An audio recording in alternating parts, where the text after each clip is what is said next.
Hutterite communities are part of the fabric of Manitoba.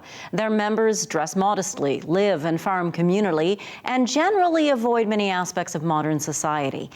That's as much as most of us know about Hutterite culture.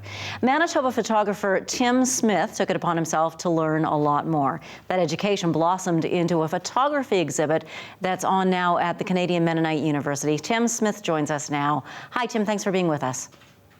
Thank you very much. So take us back to the beginning. What sparked your interest in this? Really, it came from a place of, I have a photojournalist background and I do a variety of work for newspapers and magazines. And I was working for the Brandon Sun, out looking for photos for the next day's paper, while in the back of my mind, thinking about ways to find a long-term project that I could kind of sink my teeth into on my own. And I stumbled upon Dearborn Colony in the spring of 2009 and saw some of the women out working in the garden. So I pulled over and asked if I could make some photos for the paper. And while I was making photos, spending the afternoon with them, it occurred to me that I really knew nothing about Hutterite culture, despite having spent the majority of my life in Manitoba. And I really wanted to learn more, so I just kept going back again and again. And in that time, what's the most surprising thing you've learned? I mean, at this stage, I don't see things so much as surprising, but my work is about exploring as much nuance and complexity in their society as possible, so that I'm trying to avoid any, I guess, reductionist stereotypes or one-dimensional portrayals of their society, which I think we've seen in the past. So, I mean, I guess the biggest eye-opener is just the breadth and complexity of the different communities within the broader Hutterite structure.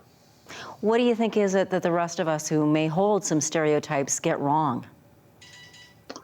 I think I mean, although there are specific harmful stereotypes, I think speaking more broadly, I think just the idea of approaching any community or group of people that we may not have a good understanding of, when we approach these communities through kind of simple one-dimensional portrayals, whether it's romanticizing them or denigrating them, seeing them, kind of othering them, I think that's harmful to any community. And I think that it's important that we take the time to try and find the nuance, the complexity, and the connections to what we're familiar with and with kind of our history and our society.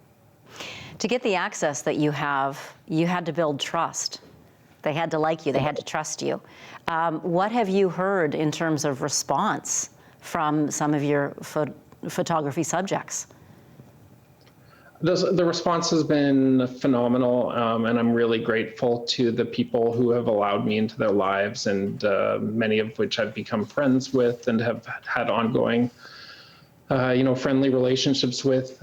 We had the opening for the current exhibit at MHC Gallery on Friday, and some of the Hutterite students who are currently studying at the Canadian Mennonite University came out to the opening, and it was really great to connect with them and to get their opinions into the work that I've created. And anytime I get any feedback from them, it's really important because they're the one group of people that I want to make sure that I get this right with. Tim Smith, thank you so much for joining us today. Thank you, I really appreciate it. And congratulations on the exhibit. The pictures are beautiful. Thank you so much.